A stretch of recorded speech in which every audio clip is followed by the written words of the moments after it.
Welcome to Living Fuel TV. I'm KC Craichy with Christian Isakson, back for another segment. Thank you. Great to have you, brother. Yeah, thanks. Nice to be here. Christian is Mr. Ironman. If you haven't been following this story, he just accomplished one of those great things. You'll remember last year, Lori Snyder accomplished something fantastic. She was a woman with MS who was not accepting her condition and climbed the top 7 peaks in the world at over 50 years old. She told us that she was the only one that had nutrition when you get above the cloud line, because you can't eat or drink at that level because of the way you feel. You understand this in exercise. So Lori was telling us that she put Living Fuel in her water and everybody else just had water. And so she literally was having nutrition from the time where the oxygen levels wouldn't allow them to eat to the top of the peak. And she was so excited at the top of the peak, she put the Living Fuel flag at the top of Mount Everest with 60-mile-an-hour winds. And what I'm telling you this is because when you tell your story, it isn't just a cool story for people to think. I remember we had a testimony from one of our customers, and she said she had multiple sclerosis, and she would give anything to climb the highest mountain and put the Living Fuel flag at the top of the mountain. Right on. Congratulations on that. So I'm saying that your story helps others overcome things in their lives. And so you having accomplished 5 Ironman distance races in 5 days on 5 islands, it seems impossible to those of us who have tried long distance running. And you know, even on a 10K, a lot of times there are times when your mind says that's enough. That is enough. You can't go anymore. And then people overcome that and they go to 15Ks and so on. So we're going to your story now. Back to your story. We got 5 Ironmen now. We talked about training. You had a disciplined training regimen where you figured out your nutrition, you understand your body, you got feedback from your body, and now you go to the race. You get up in the morning in Hawaii. What's the first thing you do? The first day of Hawaii, the Ironman was reversed. It was a run, then the swim, then the bike, so we could end at the airport and get on the planes and go to the next island. So that was kind of a challenge in itself, starting at 2:30 in the morning. All of us got around together and said a prayer, which was really cool. And then we took off running and then went from there. The first day, the swim had to be moved because the water and the rain over the course. Are you telling me you took off running before you had breakfast? Well, no, of course I had Living Fuel first. Seriously, specifically speaking, the Living Fuel product for me was a great segue in between not only each event, but each event within the event.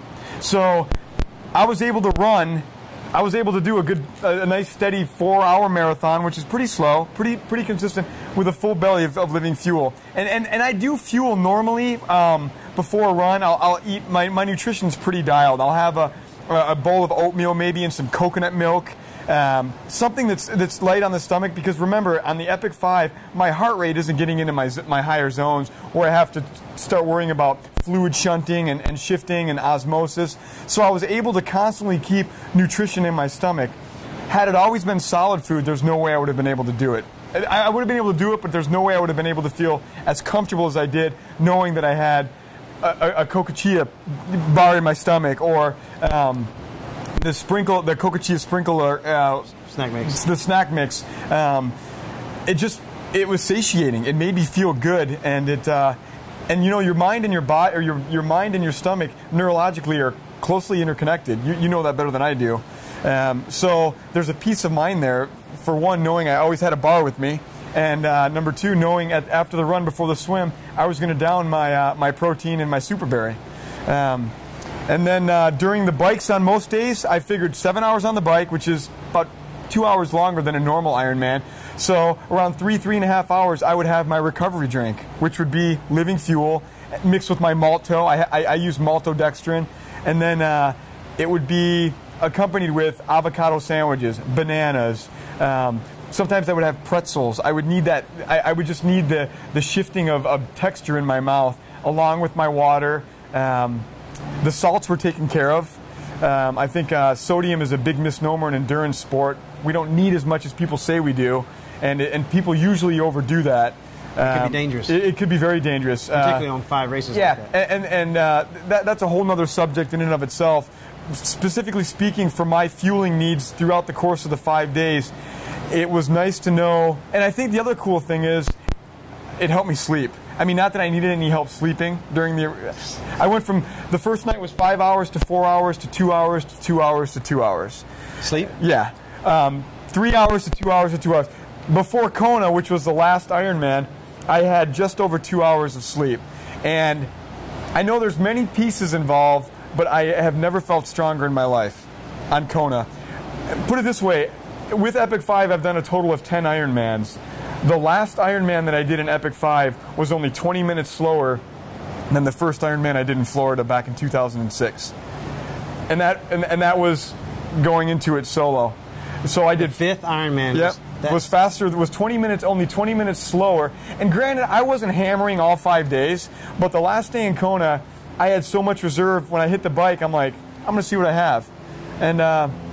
you know, learning to pace yourself in life is a huge lesson anyway. Yep. Because I'm not sure, I mean, surely you couldn't have blown it out every race and made it all the races. No, no. I mean, you know, it's like you got to pace yourself, and you got such a huge task ahead of you. Yep, and the training leading up to that, I trained in a certain heart rate, with a certain speed, with a certain nutrition plan. If I would have taken that once I got to the race and let my emotions get the better of me and jacked everything up because I felt great, all that 3 or 4 months of solid base camp training with my nutrition would have went out the window, because I'd be training at racing at a different intensity, which would not utilize my nutrition as well, my sleep patterns. It's a very, very intricate planning process. You know, it's interesting. There's a scripture that says that he who rules his own spirit or soul is greater than the man who can take the whole city. Nope, I hear you. So the mental control that you had to put your body under subjection to your mental control is absolutely phenomenal. I think the thing that I had going in my mind over and over again is God equips the called. He doesn't necessarily call the equipped. And for me, when I got the call, I'm like, I'm not ready for this. I don't have despite my endurance background, this is the undertaking that I can't do. But my wife was like, yeah, you can. My son was like, yes, you can. And God's like, what are you talking about? Yeah, you can. Believing in yourself. It is, and not believing the lies. As an endurance athlete, you have to get to the line and you have to tell yourself, I am fast enough, the training's done, my nutrition is set, my bike is dialed, I have the proper gear, I'm ready to go. In my spiritual life, it's the same thing. When you get on the computer, be strong. Don't wander on the mouse pad. Make sure you're a good father. Make sure you love your family. Make sure you love your wife as Christ loved the church. It's not believing the lies that kind of intersect with my life in endurance racing, and I think that's why it's such a good fit for me. Well, that is terrific. Well, again, awesome information. Right on. We're going to get into the details, more details of the race. Here I did this part of the swim, and I did this, and here's the bike, and I did that, and so on. In the next segment. Right on. All right. Well, I hope you enjoyed it. God bless you, and have a great day. Thank you.